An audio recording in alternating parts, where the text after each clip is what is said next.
Henry Lawson, what do you think? Hello and welcome to the video. I'm going to share a little bit of literature with you today.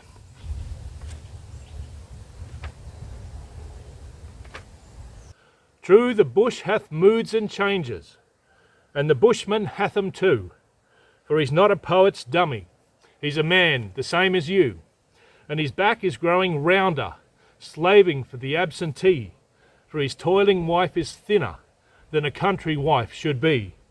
For I noticed the faces of the folks I chanced to meet should have made a greater contrast to the faces of the street. And in short, I think the bushman's being driven to the wall, and it's doubtful if his spirit will be loyal through it all. So the bush has been romantic and is nice to sing about. There's a lot of patriot fervour that the land could do without. The sort of British workman nonsense shall perish in the scorn of the drover who is driven and the shearer who is shorn, of the struggling western farmers who have little time to rest, facing ruin on selections in the sheep-infested west. Droving songs are very pretty, but they call for little thanks from the people in the country in possession of the banks. Now, Henry Lawson tells stories largely from the era when he was growing up.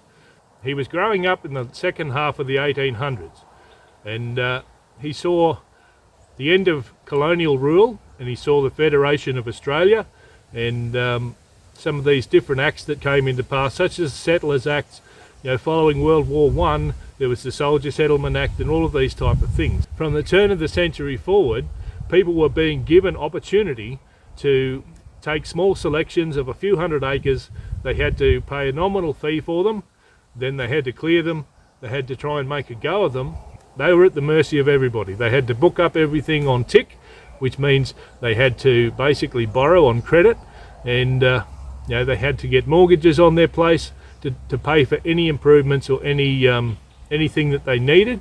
Anytime there was a hard year, they didn't make money off their stock or their crops or anything else. It was horrible for them.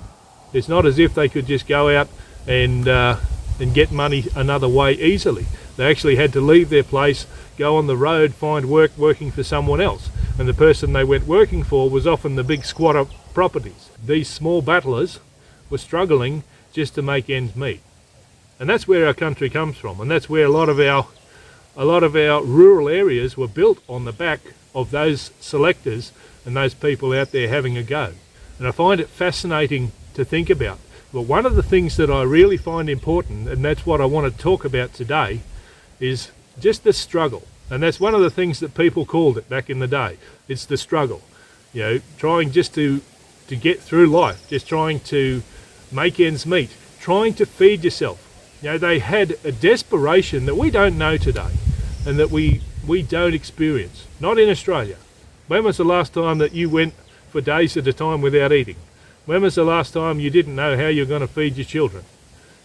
For most people in Australia, and I'm aware there is poverty, and I'm aware there are people doing it very tough, but for most Australians, when was the last time we really had to struggle? We really had to fight?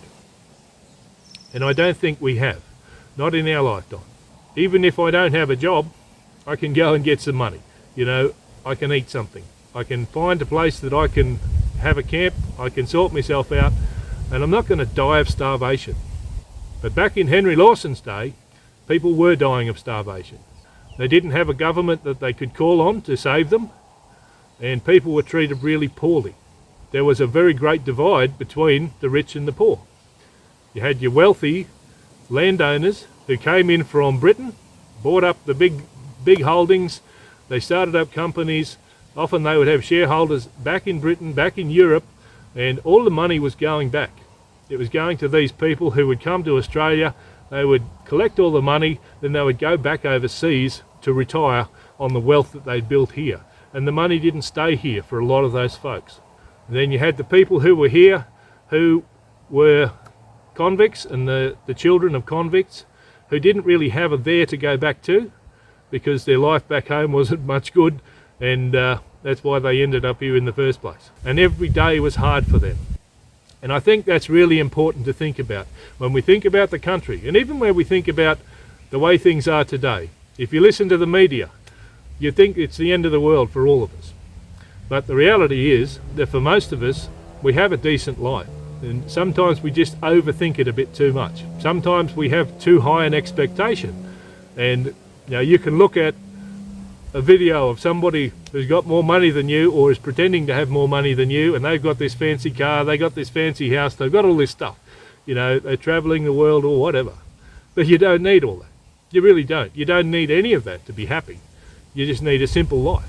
And I think that's the real thing that we can learn from the people who've walked before us in this country, the people whose hard work and sweat and blood and tears built the country that we have today. And we can be grateful for the work that they've done, and I think we can be happy just knowing we live in one of the best countries in the world. And I think that's pretty special. Anyway, there's my little rant for today. I hope you found it interesting. If you did, give the video a like. I appreciate your time and your company. Have a great day, and I'll see you later on. Bye-bye.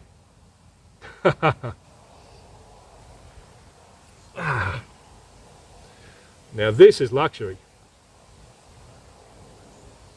A beautiful hot chocolate. I love it.